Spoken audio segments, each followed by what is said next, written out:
The Price of Dishonesty. There was a girl named Lila who lived in a small, peaceful village. Known for her charm and easy smile, Lila was well liked by her neighbors and had many friends. Her days were filled with laughter, light conversations, and small tasks that kept her occupied in the quiet rhythm of village life. Yet, behind her cheerful exterior, Lila harbored a secret habit that would slowly unravel her world. Lila had always been clever with words.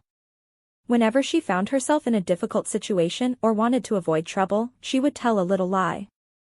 At first, her lies seemed harmless. If she didn't finish her chores, she would say she had been helping someone else.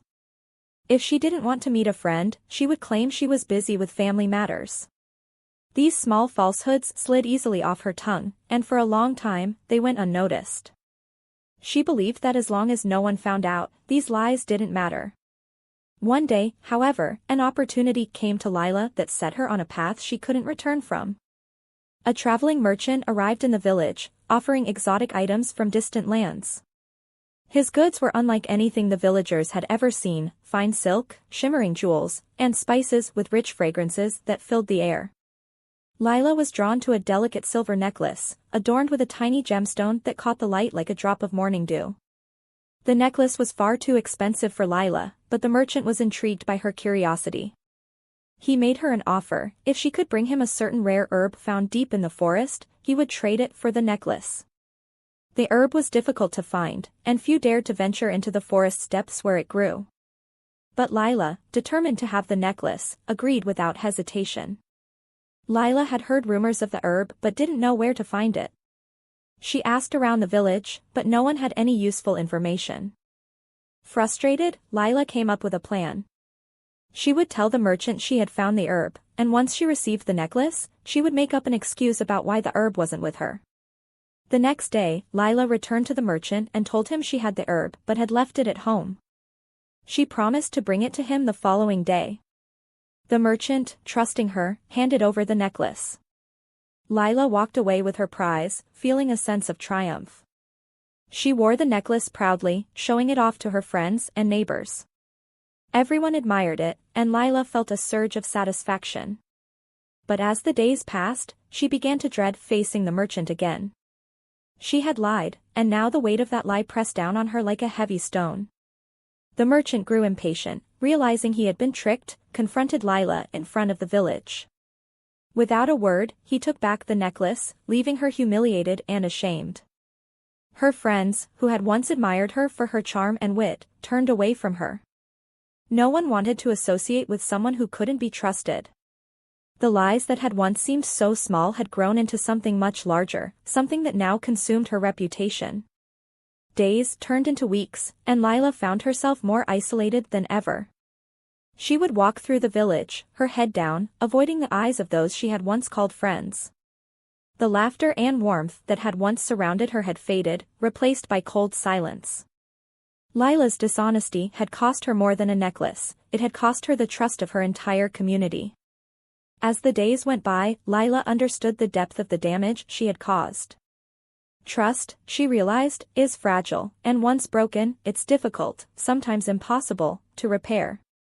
Her lies had caught up with her, and she was left to face the consequences alone.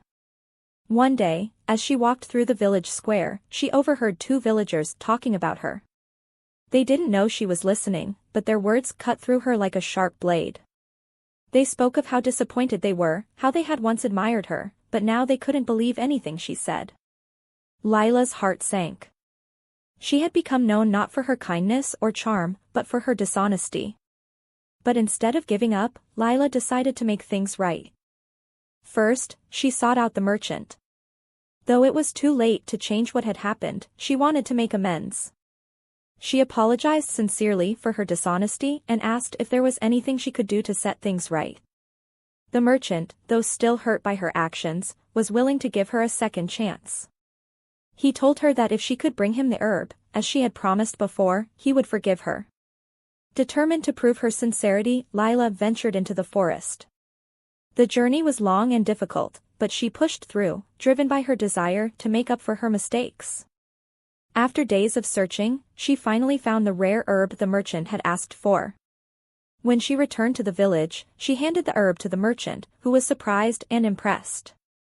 Though it had taken time, Lila had kept her promise, and in doing so, she had begun to rebuild the trust she had lost. From that day forward, Lila resolved to live honestly, no matter how difficult it might be.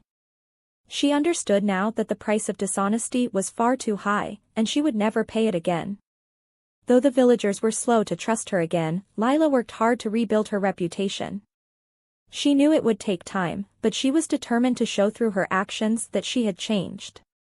Slowly, some began to see her efforts, and while it wasn't the same as before, there were small signs that perhaps one day, trust could be rebuilt.